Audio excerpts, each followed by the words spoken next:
you all for joining us. Before I start, just a few housekeeping points. This webinar is being recorded and we'll send everybody a link to the recording in a follow-up email.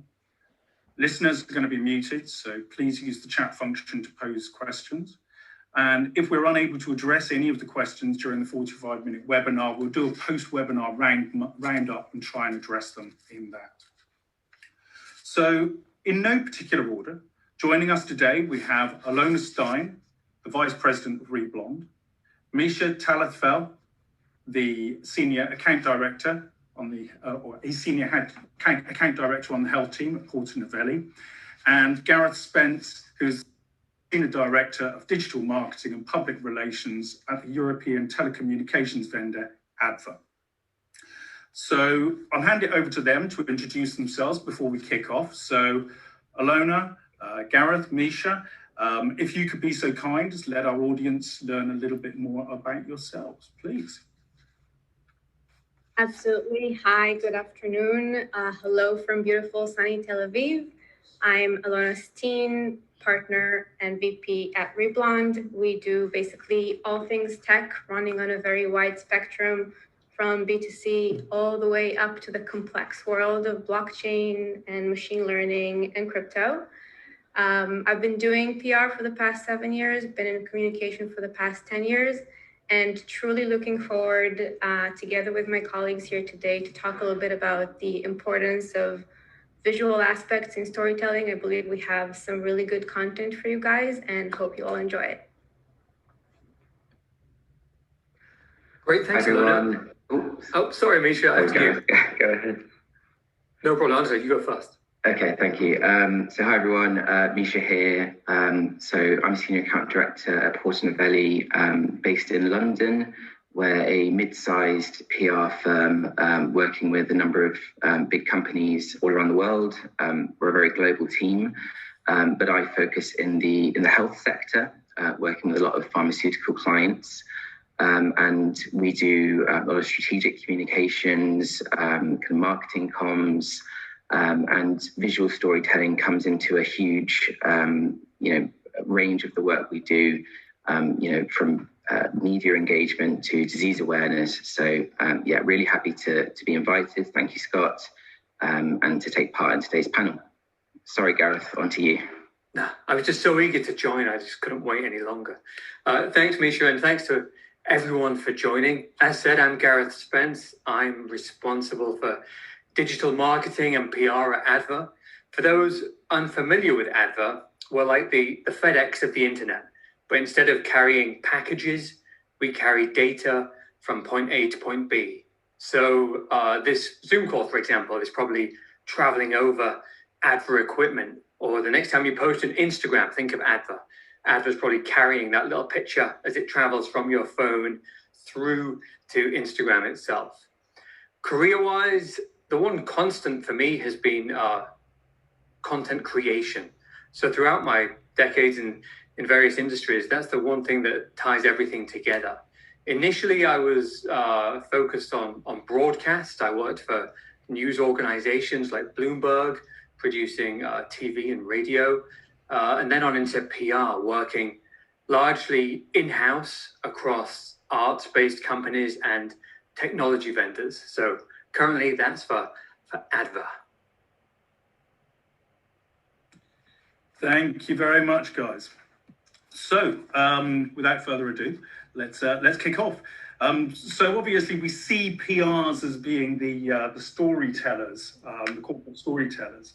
How do you guys source and develop your company's client stories, or your clients' stories? Who currently leads this process? So Alona, if you've got any thoughts? Absolutely. So it's good that we see PR as the storytellers. We're here basically to talk about why this is necessary. But let's take it a step back and talk a little about the company's narrative.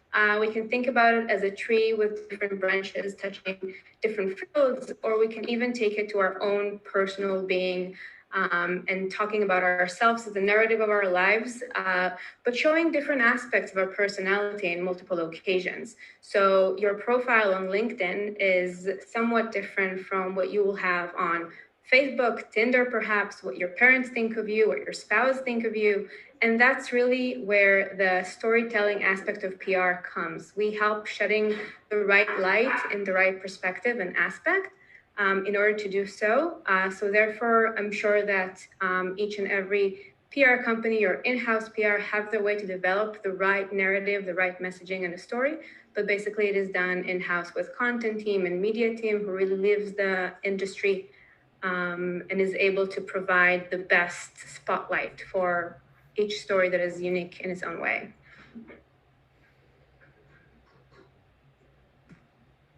Misha, have you got anything to add to that?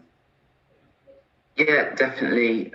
So for the question of, who should lead the process of storytelling, I very much think us, although, I probably would say that. But yeah, a big part in our job in PR is knowing what makes a story newsworthy. The journalists that we talk to are, receiving hundreds of stories a day, and they're looking at this with a very ruthless eye of what's going to make the cut and what won't. So this is really one of the first basics that we learn in our trade of, what makes a story and what doesn't. But I think that when you work for a company, especially for a long time, when your job requires you to, be selling a certain product or promoting a brand or a service day in, day out for years, that's a really positive thing. But it's only natural that you can sometimes lose focus and lose touch with that wider world of what your audience, what journalists, what social media are really feeling or interested in. So our job in PR, whether it's internal in PR teams in-house or external consultants, is to provide that bridge or that link to those communities and to kind of really makes a compelling story and what doesn't. And just finally to add, I think that this is, why our industry as a whole, more diverse voices and more diverse experiences to bring that better connection. Okay, thank you. So I guess, the elephant in the room here is COVID-19 here. And how has COVID-19 changed how companies are doing PR? How are PR stories evolving during this time? Gareth, would you like to share anything on this? Sure, yeah. I think it's bigger than COVID-19 as well. I think if you look at the trauma that the world has suffered this year, or the past 18 months, it's been immense, really. And I think the impact on corporate communications especially has been a change in tone. It's, I'd say there's a softer approach now and a more human approach. I think in the technology sector especially, people have moved away from focusing purely on speeds and feeds, from features, to looking about how the technology can actually help people, can help communities. And I know for Adver especially, if we are, looking at some of our stories in recent months where perhaps once we would have talked about, what a technology does, now it's far more centered on the applications. So for example, e-learning or remote working, what we're doing right now on this Zoom call, telemedicine is another one.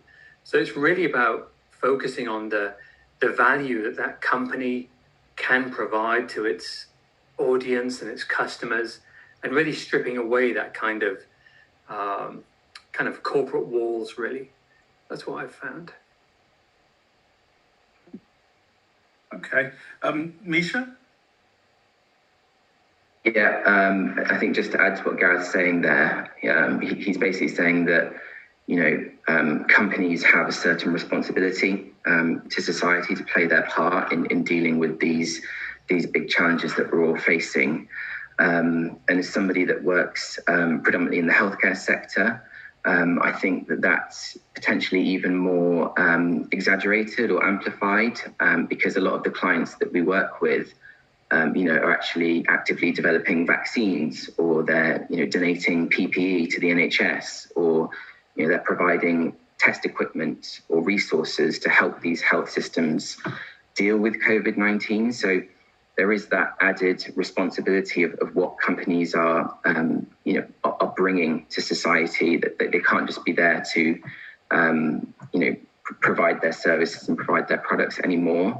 And in my view, this is a really good chance through storytelling and through visual storytelling for the pharmaceutical industry to start to actually mend its reputation, which hasn't always been the strongest over the years. Just to add briefly on that, a couple of tactical points that I think we can look at from the past almost 9 months is that basically from companies' perspective, we have seen a lot, either as our clients or others, who have pivoted a product or have taken a different route simply to take something that they have developed and have worked on for quite some time and make it help the world, make it be a part of the conversation, make it, whether it's for social distancing or anything of that sort. So whenever people really got to the humane aspect of stuff and were able to push technology forward and help us all through this period that, doesn't have an expiration date. And second, a lot has changed in terms of marketing plans, PR plans, budgets, conferences, global events. So a lot of the aspects of the storytelling had to have really dramatic shift based on the reality that we were all thrown into out of nowhere. So it was interesting to see a couple of companies really dealing well with that. It will be interesting to see how this also plays along in 2021 budgeting and planning. Okay, thank you. So slightly moving back to the to the kind of the main core points here. So what are the benefits for PR owning the story and multimedia creation process? How, with so many different actors involved and the historical necessity to rely on other teams, do PRs get control of the story and the visual multimedia creation process? Sure. So I will actually go back to what Misha has previously said about how we are being the bridge that connects to the media. It is very important to understand that the control is really where what the media wants and how we are able to be a part of that. And this is why it's good for us to be able to hold on to the story and build it in the way that sees fit, because CEO of a company knows the company very well inside out, but might not know what is the unique perspective of the media, and this is where PR comes in. Specifically for the visual aspect of things, also, it is important to understand what will make people tick, what will be interesting for the media, how is it different from what you'll put on social media as opposed to what you will be sharing for potential pieces. And therefore, it's important to kind of work together with your PR on that and to make sure you're giving kind of a nice package. Okay. Gareth, from a kind of an in-house point of view, how would you answer that? Sure. So from an in-house perspective, PR teams are the natural storytellers of the organization. I think if they're doing their job right, then they should be connected to every department in the company. They should have an understanding of what's happening, when it's happening, and why it's happening. And with all of that information, they should be able to really kind of pass what is necessary out into the broader world. So they really should understand, the brand and why these stories in different departments, how they make that up, and then communicate them effectively. So whether that is through, the visual methods like Instagram or, developing videos, they really are on the ground and are able to respond so quickly to things. If I think of in my current position at Adver, if, we're in the labs one day, we're doing something interesting, maybe there's somewhat of a breakthrough or something exciting happening, you can instantly take that, craft it into a video or tease it out there with some images and really be very responsive very quickly. There's no one else in a company that has that amount of kind of fingers in the pie, so to speak. You should you should really have such a very broad overview of everything that's happening. And you're the only team that can do that, I believe. Okay, thank you. So when telling the story, what is the process? What is your process? How do you create the story arc? What is behind the generation of the stories that you create? Misha, are you able to step in at this point? Yeah, of course. So at Porto Novelli, we have a process called Find, Live and Tell. And we use this with a number of our clients. And I think it's very important that when PR teams think about this story generation and when we have this process, that we include stakeholders throughout the whole company, from those on the coalface to those in the boardroom. Because I think in the past, it's often been the case that PR teams are kind of almost relegated down the organization. They don't have that access to the very top. And at the end of the day, it's what a company does, not what it says, that will always resonate with people. So we need that access to the boardroom. So what we do with this Find, Live, Tell process is we bring in those boardroom stakeholders very early on, and we work with them to find out what their purpose is. So what's the value that they bring to society? What makes them different from their competitors? Then we look for the proof points, so the action points of what they're doing to actually back up that purpose that they're saying that they do. It's about finding the evidence. And from there, we assess those proof points and we look for the most compelling of those stories to then tell through media, social media, own channels. And then that's when the visual storytelling really comes into its own as a way to best tell those stories in a compelling way. Thank you. In-house point of view? Sure. So for me, I wouldn't really reference arcs as more campaigns. So if I look at my day-to-day work, we might have 5 to 6 campaigns running at any given time. And these campaigns can last, from 6 to 18 months or even longer. And what's key about these campaigns is that you need a framework. And once you have that framework in place, you can start to build media accordingly. So say, for example, you're doing a campaign on remote working. You could start to look at, how many videos you need. Is there going to be one video this month, a podcast the next month, various different pieces, press releases and such like. So you really need to look at the scope of a campaign, how long it's going to last, and then kind of work your way backwards really to understand what media you can develop, what visual elements you can create. And why that's key is because with some of the visual storytelling, like videos, it can be a 3 to 4 or even 5 month cycle to get those videos made, depending upon the complexity of the video. Some videos are very simple to do, especially with the current travel bans, you might be limited to doing what we're doing here, recording a kind of a webinar to post, or you might be doing stuff on your iPhones and building a video that way.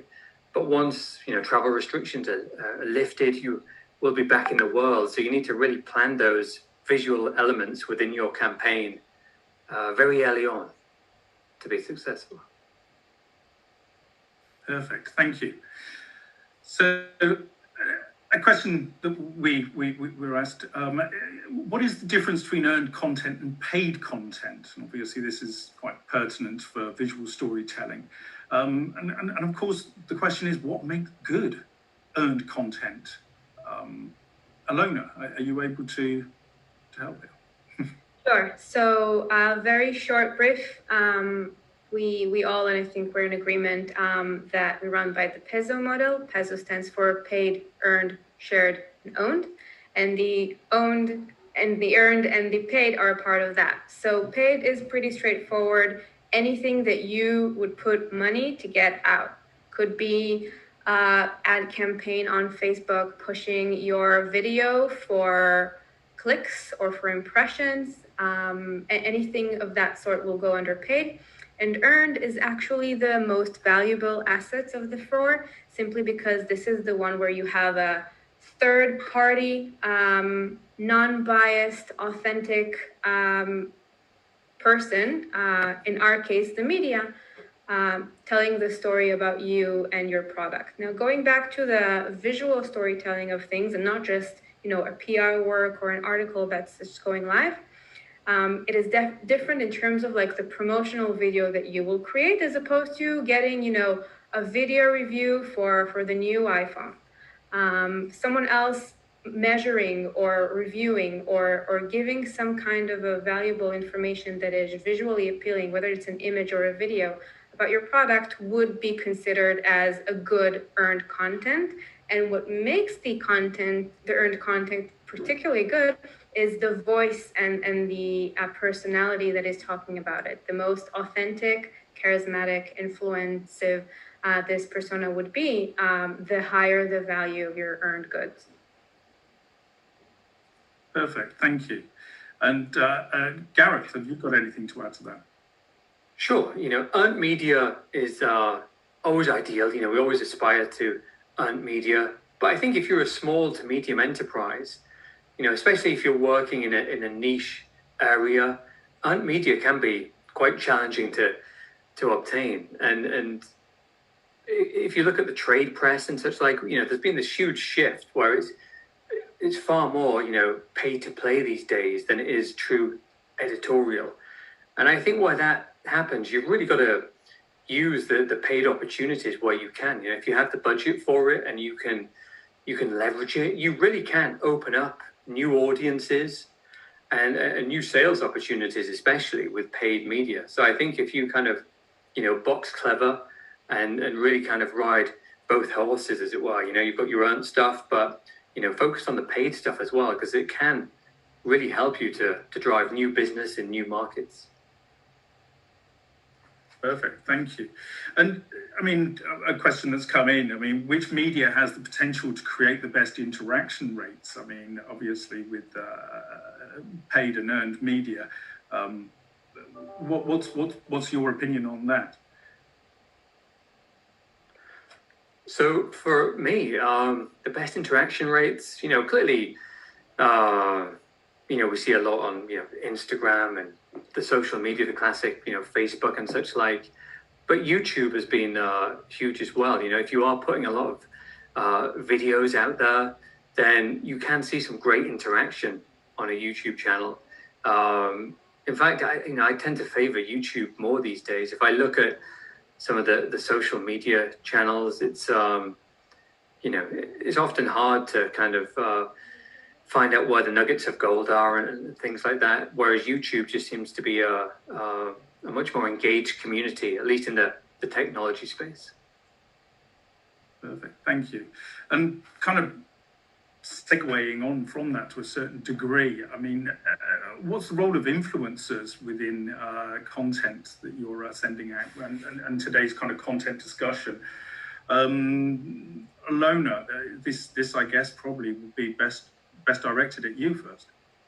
Sure. So since we do run B2C campaigns and work for our clients all the way up to B2B, you first have to ask yourself, what's an influencer? Because the first thing that comes to mind would be this beautiful Instagrammer and the sandy beach of the Maldives, right? But that's not necessarily the case. That's what we all aspire to be or to be influenced by. But it really depends on the industry and what are the influencers in this industry. Misha has, his own pool of influencers. Same goes to Gareth. For us, for example, it could have been those like B2C models and Instagram that would be relevant for that. But it can also just be, people who ride motorcycles that yesterday we just launched, the first Mobileye for motorcycles in the world. And they would be our influencers. So you have to really identify your target audience and what influence them. And then you have to work based off budget, experience, what your need is in terms of visual content. Would you like them to try your product? Would you like to maybe invite them for a podcast or a webinar? It all really comes down to what is their value. And you'll be surprised that actually like the mid-tier and maybe the smaller, more micro influencers, like we like to call them, carry a really strong impact. You don't have to have the big Hollywood celebrities in order to create a voice for yourself in your space. Thank you. And Misha, obviously, you're coming from the health sector. It's considerably more regulated, and obviously the audiences are somewhat different. I mean, how does this work for you guys? Yeah, I think that the principle and the theory is the same, but then the audience is different. And in our industry, we look to influence and do that through individuals that we consider influential for a certain audience or group. And in healthcare, the jargony term that we often use is KOLs, which stands for key opinion leaders. And these are, men and women with 20, 30, 40 years of experience in a very specific sector. For example, breast cancer or, thyroid disease. And these individuals can essentially sway opinion by backing certain new therapies or products, healthcare guidelines, everything from prescribing level to policy level. So we work with these individuals a lot. I think one example of why they're so important is that when you have two healthcare companies that might have a similar product in a certain therapy, the sales reps are going to be bombarding the prescribing physicians with data and information which says that their product's superior. We have the data to prove we have better efficacy or better safety or a longer shelf life, whatever it might be. And they're essentially just hearing from lots of different sources that we have better data, no, we have better data. So working with these really influential opinion leaders can sometimes sway that decision. And it's really important to appeal to people's emotional side as well as their rational side. So we involve these individuals in terms of videos, talking heads, podcasts. There's lots of visual and creative ways to build them into campaigns to best communicate what they're trying to get across. Okay. And Gareth, I mean, obviously you're in the tech space. How from an in-house point of view, influencers to you guys, I mean, how important are they? What's their role within your content creation, your content sharing and PR efforts? Sure, yeah. I think the term influencers is, quite vague, isn't it, really? I think it's important for every company to really determine who the influencers are for them. So for us, for Advert at the moment, I can think of, maybe a handful of key journalists who, if they write about you, it moves the needle. Beyond that, though, I would say the biggest group are customers. So, thinking recently we held a virtual symposium where we, over multiple days, had lots of conversations and talked with customers, interaction and such like. And from that, we could see people posting pictures, people sharing on social media things that they'd perhaps learned from the day. Usually if things were normal, that day would be, face to face, and you'd be, taking photos with your customers, people would be posting interesting things. And those kind of endorsements, those moments really provide huge value. So for us, if a customer posts something on their social media channels, again, we can often see that does lead to more sales opportunities. And for us, that's a key influencer group, I'd say. Perfect. Thank you. Okay, so probably a very, very fundamental question here. Probably it is entirely a fundamental question here. What role do visuals play in your storytelling processes? Gareth, would you like to explain how you position them within your storytelling process? Sure, yeah. So visuals are integral. They're a critical part of what we do when we're building our campaigns.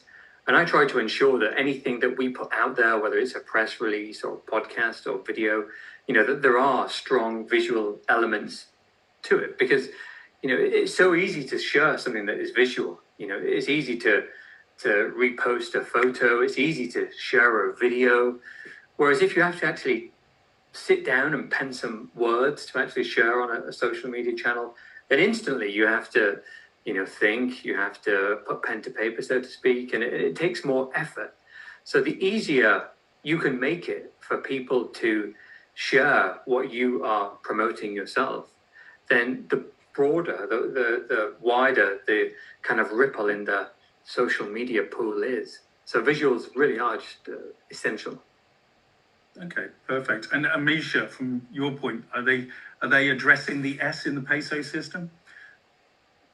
Yeah, I think that, of course, visuals are really important and critical. It's kind of the purpose of this webinar, really, to discuss that. And I just think it's important to also remember that while visuals can be, very important, they can make or break a story. They also have the power to impact negatively on companies, and it's really important to remember that when you're part of a PR team. So a couple of examples. Firstly, a positive example of where, in my opinion, having strong visuals has essentially made a story. It was a campaign called the Missing Type campaign, which is very famous, that a lot of you may have heard of. It was done by an agency called MHP, and what they did was take the A's, B's and O's from famous names and places to represent the need for missing blood donors, to try and get more donations to the blood donation services. A lovely idea, a lovely concept, but it wasn't until you it wasn't until you saw that companies like Google, McDonald's, Amazon had done this and had removed those letters and 10 Downing Street, that you realized, wow, this is a story. And that is what made it, in my opinion.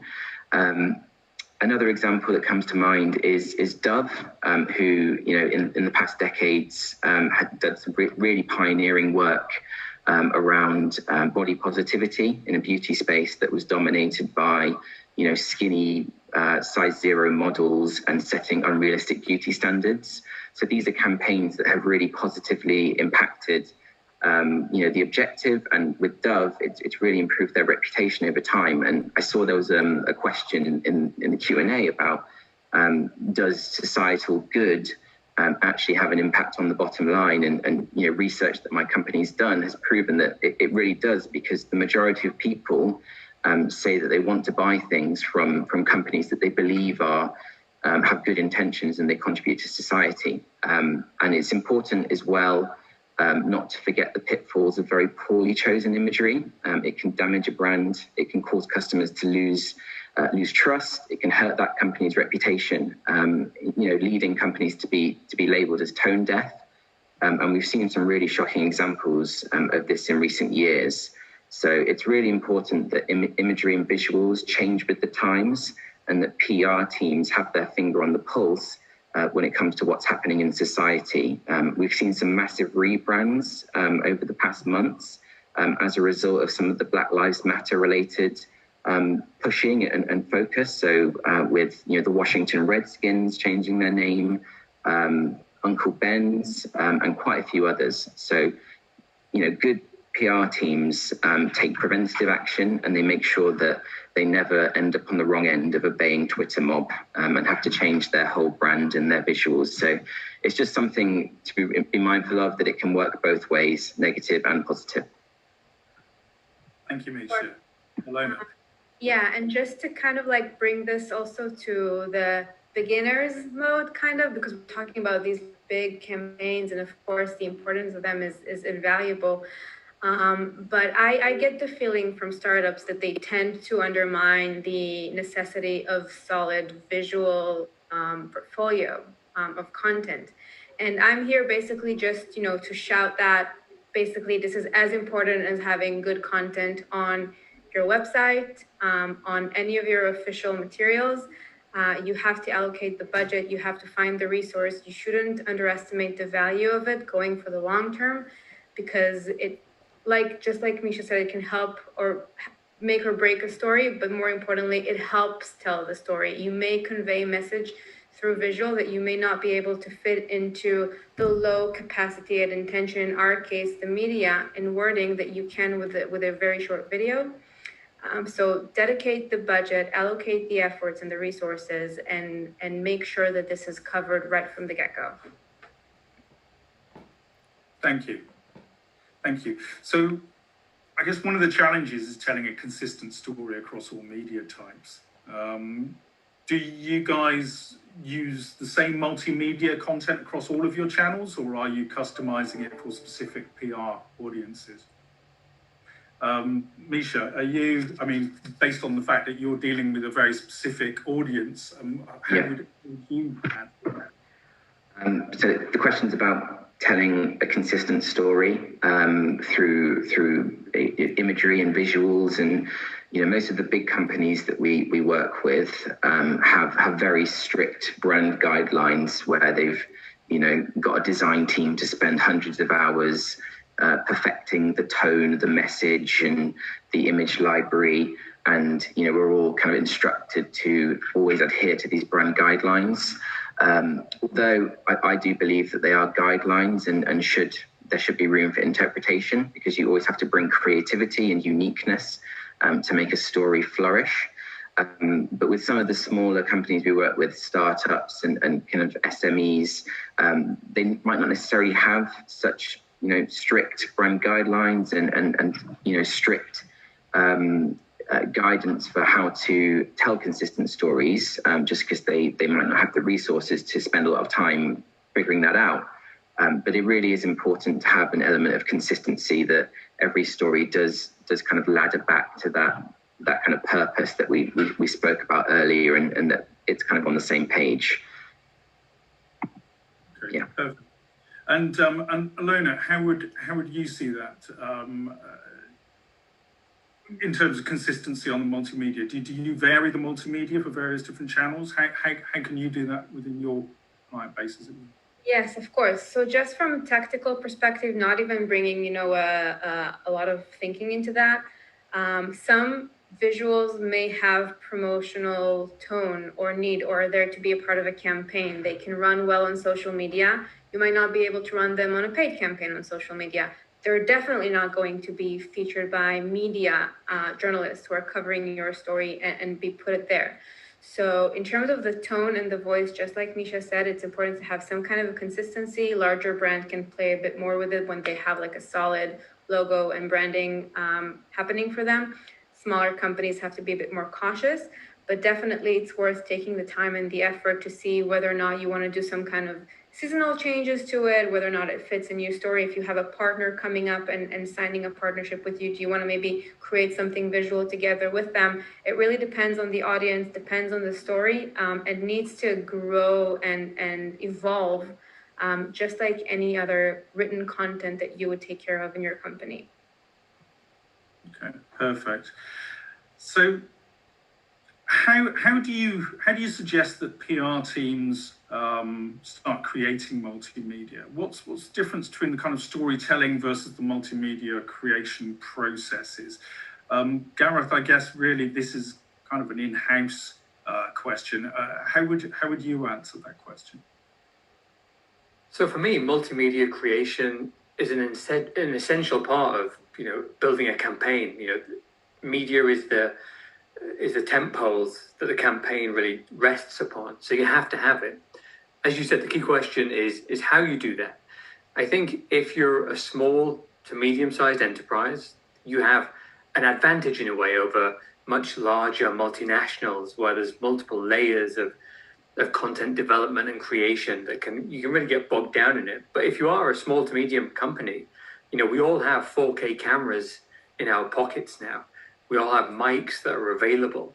You have an opportunity that's never been there before, where you can just dive in and start creating a video, a podcast. It's incredible. If I think back to when I was, Bloomberg, working in broadcast, we spent a fortune on all this kind of equipment, all the editing suites, the galleries for the TV studios, and at that point in time, it was very hard to create content as a medium-sized company. Now, it's so wide open. If you really want to create a video for your brand and start producing content, all you have to do is look at YouTube, find a tutorial, and then start working your way through that. I've seen so many companies do this now, where they start developing this authentic content that helps them build their brand, reach out specifically to their audience and really start communicating. Because once you start creating content, the traditional gatekeepers, the journalists, the analysts, the people that you used to have to really get on your side to really help you communicate with your audience, doesn't really matter as much anymore, because you can create content and you can speak directly to the people that you want to. So my advice would be, get your iPhones out, start recording podcasts, start recording videos. Don't waste time. And if budget is an issue, this is the way to go. If you have tons of money, then clearly, I think my agency friends on the Zoom call right now would be able to help and point you in that direction. But I'd say just do it. Okay, and I guess that's probably very pertinent at this point in time with COVID-19 being in full swing. The access to production facilities and teams is probably somewhat curtailed. Slightly jumping on from the kind of the budgetary side of things, but obviously based upon the fact that you, Misha, have clients which have very, very fixed libraries of multimedia. How do you suggest that PR teams reuse content? And can you see how, in terms of budget, obviously reusing and recycling, not recycling, that's the wrong expression, multimedia would be an effective means. But how do you guys reuse multimedia? Yeah, so even with the big clients that we have, that there really is a focus on value and longevity, and there is a real value to content that can be reused over time. We often would call it, evergreen content that, you can pull out, rain or shine, to support your brand. And I think in terms of making content that lasts, it's not too difficult. It's not too complicated. The most important thing is not to instantly date it with a link to any specific event or a time period, unless you're willing for that particular piece of content to be instantly outdated once that event has passed. And in general, it's important just to have these good evergreen assets to hand. That could be things like B-roll footage, of your business. If you need to do a broadcast news story, a corporate image library, or social media posts that can be positioned at different times throughout the year. Brilliant, thank you. Everybody, that was brilliant. We better end there because we're in danger of overrunning. I'd like to thank our panel, Gareth, Misha and Alona, for coming on board, sharing their experience and insight. I'd also like to thank our audience for joining us, taking the time and to provide comments and questions. I'm afraid that we didn't get to answer all of the questions. I'll be honest, we didn't manage to get to answer a lot of the questions, so we will continue to go through those, and a follow-up email will be emailed to everybody with a link to the recording and a follow-up to many of the questions that we can answer. I'd like to thank you all again, our panelists and our audience. Goodbye. Good health to everybody. Thank you. Bye-bye.